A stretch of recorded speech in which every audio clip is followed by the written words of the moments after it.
Hello everyone, welcome to UPSC Delhi. चलिए आज का हम लोग फिज़िकल ज्योग्राफी का रिवीजन स्टार्ट करते हैं। हम लोग ऑलमोस्ट एंड पे ही हैं फिज़िकल ज्योग्राफी के। एक दो टॉपिक और बचेगा इसके बाद, छोटा छोटा, वो भी हम लोग कवर कर लेंगे। तो चलिए आज हम लोग पढ़ेंगे टेम्परेचर के बारे में, ओशन के। ठीक है,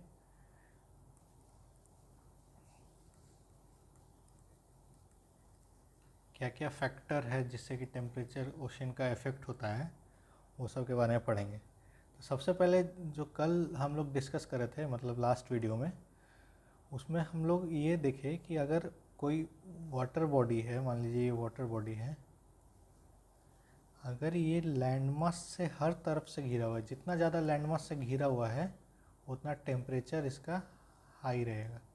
और अगर एक वाटर बॉडी है जो मान लीजिए एक तरफ से लैंडमास से घिरा हुआ है, तो अगर सेम लैटीट्यूड पे भी है, मान लीजिए सेम लैटीट्यूड पे है, मान लीजिए 40 डिग्री नॉर्थ पे है, तो ये जो वाटर बॉडी है जो सिर्फ थोड़ा ही लैंड मास से घिरा हुआ है, इसका टेम्परेचर कम रहेगा। ये तो हम लोग देख चुके। तो चलिए अब हम लोग कुछ कुछ ये फैक्टर देख लेते हैं, क्या क्या फैक्टर है जो इफ़ेक्ट करता है लैंड मास, ये वाटर बॉडी के टेम्परेचर को। ठीक है, तो फर्स्ट तो यही है लैटीट्यूड। इसमें तो कोई डाउट नहीं होना चाहिए अभी तक। अगर मेरे साथ आप रिवाइज़ कर रहे हैं तो ये तो आप बता सकते हैं, ये 0 डिग्री इक्वेटर है। ठीक है, ऐसे हम लोग ऊपर जाते गए, ऐसे आता है पोल 90 डिग्री नॉर्थ, ऐसे ही साउथ पोल आएगा 90 डिग्री साउथ। ये वाला पोलर रीजन है, ये वाला पोलर रीजन है ना। ठीक है, तो जैसे जैसे हम लोग इक्वेटर से 90 डिग्री की ओर बढ़ेंगे दोनों तरफ, वैसे वैसे टेम्परेचर घटेगा।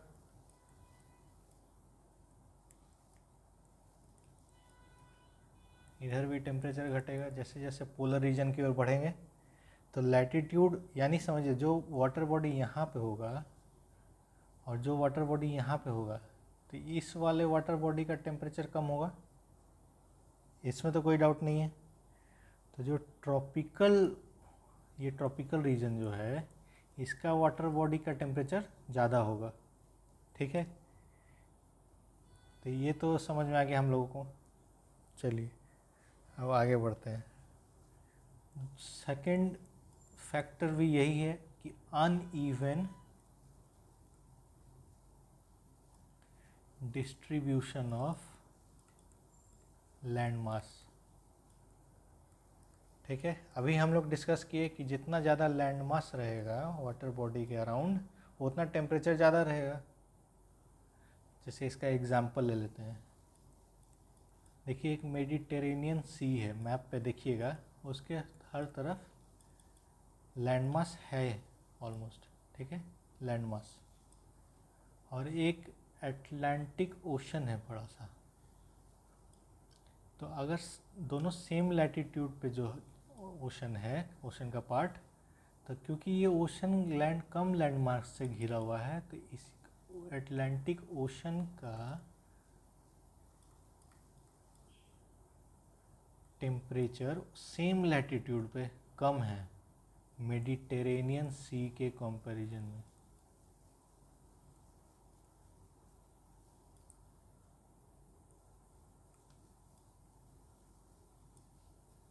सी, ठीक है, इसका टेम्परेचर ज़्यादा है क्योंकि ये लैंड ज़्यादा लैंड मास से घिरा हुआ है। ठीक है, अच्छा ये हो गया दो फैक्टर। अब तीसरा फैक्टर पे चलते हैं। तीसरा फैक्टर है कि कैसा विंड चल रहा है, प्रिवेलिंग विंड। अब मान लीजिए लैंड मास गर्म है, जैसे ये इधर लैंड मास है। ठीक है, इधर लैंड मास है और इधर ओशन है। ठीक है, इस तरफ ओशन है और इधर लैंड मास है ये सब। अब लैंड मास अगर गर्म है तो इधर से जो गर्म हवा ओशन की ओर जाएगा, यानी लैंडमास से ओशन की ओर जाने वाला विंड, जो कि अगर लैंडमास गर्म है यानी हॉट है, गर्म या वार्म है, तो ओशन का वाटर वार्म कर देगा। ठीक है। अगर यही लैंडमास एकदम पोलर रीजन का है तो ओशन का वाटर तक, या टेम्परेट रीजन का है तो ओशन का वाटर ठंडा हो जाएगा, कोल्ड हो जाएगा। ठीक है। तो विंड कैसा है इस पर भी डिपेंड करता है। और चौथा है ओशन करंट। देखिए, अब ओशन में भी कैसा करंट चल रहा है उस पर भी तो डिपेंड करेगा। अब जैसे एक वार्म ओशन करंट है, for example gulf stream. Gulf stream जो है ये वार्म ओशन करंट है। तो ये अगर ओशन में जाके मिल रहा है तो ओशन का पानी गर्म होगा, वार्म होगा। और एक और ओशन करंट है, कोल्ड ओशन करंट, उसको बोलते हैं लैब्राडोर। ठीक है, लैब्राडोर करंट। अब ये ठंडा है, ये कोल्ड ओशन करंट है, तो ये अगर ओशन में जाके मिलेगा तो ओशन ऑब्वियसली कोल्ड होगा, है ना। तो ओशन करंट पे भी डिपेंड करता है। अच्छा, अब आपका होमवर्क है कि गल्फ स्ट्रीम कहाँ के ओशन को, कहाँ के पानी को, कहाँ के एरिया को वार्म करता है, ये आप बताइए। और लैब्राडोर करंट कहाँ के एरिया को कोल्ड करता है, ये आप बताइए। और इसका हिंट है कि आप एनसीईआरटी में जो चैप्टर है, ऐसे एक चैप्टर होगा ओशंस, इसमें दिया हुआ है। आप इसको, इस चैप्टर को पढ़िए और फिर बताइए कि कहाँ, कौन से एरिया को गल्फ स्ट्रीम गर्म करता है, वार्म करता है, और कौन से एरिया को लैब्राडोर करंट कोल्ड करता है। ठीक है। अच्छा, ये तो हो गया कि क्या क्या फैक्टर्स है जो कि टेम्परेचर को अफेक्ट कर सकता है ओशन के। अब हम लोग ओशन का टेम्परेचर का क्या है स्ट्रक्चर, वो थोड़ा पढ़ लेते हैं। जैसे देखिए, ये कॉन्टिनेंटल शेल्फ था, ये कॉन्टिनेंटल शेल्फ है। ठीक है, ये कॉन्टिनेंट है, ये कॉन्टिनेंटल स्लोप है। ठीक है, ऐसे था। तो देखिए, ये तो हम लोग को समझ में आ गया कि जो ऊपर का पानी होगा शेल्फ तक का, वो थोड़ा वार्म होगा, वार्म होगा। ठीक है। तो ये जो ऊपर का लेयर है, इसका भी कुछ कुछ एक्सेप्शन है, वो हम लोग अभी डिस्कस करेंगे। पर ऐसे नॉर्मली समझिए कि इसका जो ऊपर का लेयर है ये 20 डिग्री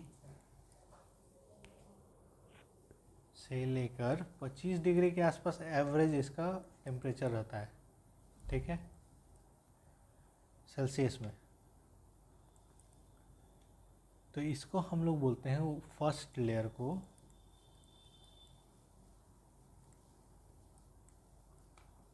वार्म ओशनिक वाटर।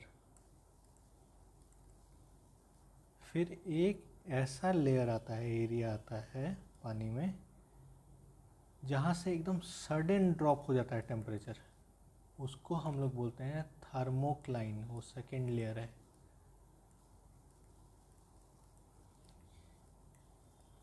ठीक है, थर्मोक्लाइन बोलते हैं उसको।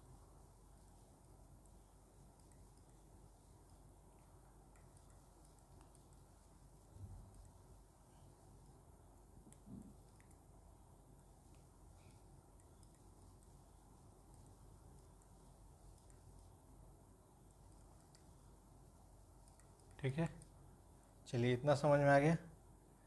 अब इसका थर्ड लेयर होता है जो कि एकदम डीप ओशन फ्लोर पे होता है।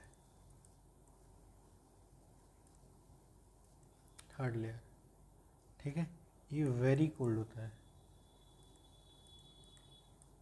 कहाँ पे होता है? डीप ओशन फ्लोर पे, ठीक है। अच्छा, ये हो गया नॉर्मल, एक ऐसा जगह जहाँ पे कि ऊपर में वार्म वेदर है, वार्म क्लाइमेट है, तभी ना पानी ऊपर का इतना गर्म रह रहा है। पर अगर हम लोग पोलर रीजन में चले जाए, नॉर्थ पोल, जैसे ये मान लीजिए नॉर्थ पोल है और ये साउथ पोल है अर्थ का, अब ये वाले रीजन में हम लोग चले जाएं और इस रीजन में, तो यहाँ पे तो पानी का टेम्परेचर ऐसे ही ऑलमोस्ट 0 डिग्री है, मोस्ट ऑफ द टाइम तो बर्फ़ ही जमा हुआ रहता है ना। तो यहाँ पे जो ये ग्रेडियंट था टेम्परेचर का, कि ऐसे टेम्परेचर गिरते जा रहा था नॉर्मली, वो तो वैसा ग्रेडियंट रहेगा नहीं। तो 3 लेयर क्या, वो तो एक ही लेयर रहेगा ऑलमोस्ट वाटर का, ऑलमोस्ट सब कोल्ड ही है। थोड़ा सा टेम्परेचर ऊपर नीचे हो सकता है, वो जैसे कि मान लीजिए यहाँ पे हल्का हो सकता है कि 3 डिग्री हो और नीचे जाते जाते लो हो जाए, पर ये तो एक ही लेयर हो गया ना, यूनिफॉर्मिटी आ गया, तो सिंगल लेयर हो गया पोलर रीजन्स में, ठीक है, जो कि एकदम ऊपर सरफेस से लेके डीप ओशनिक फ्लोर तक, डीप ओशन फ्लोर तक एक्सटेंड कर रहा है, ठीक है। चलिए, इसमें तो कोई डाउट नहीं है। अच्छा, एक चीज़ हम लोग पढ़े थे कि जो टेम्परेचर है वाटर बॉडी का, वो नॉर्दर्न हेमिस्फेयर में ऑन एन एवरेज ज़्यादा होता है in comparison of temperature of southern hemisphere, ठीक है ना। क्यों ज़्यादा होता है? क्योंकि लैंड मास ज़्यादा है। इसमें क्यों कम होता है? क्योंकि लैंड मास कम है, ठीक है। चलिए, ये याद रखिएगा। चलिए, इस वीडियो को यहीं पे रोक देते हैं, ये वाला टॉपिक ख़त्म हो गया। अब हम लोग नेक्स्ट टॉपिक देखेंगे नेक्स्ट वीडियो में। अगर अच्छा लग रहा है तो लाइक कर दीजिए, सब्सक्राइब कर लीजिए, अच्छा लगा तो कमेंट करके बताइए, और कोई डाउट है तो पूछ लीजिए, कुछ सजेशन है इम्प्रूवमेंट के लिए तो वो भी बता दीजिए कमेंट करके। चलिए, शेयर भी कर दीजिए। Thank you.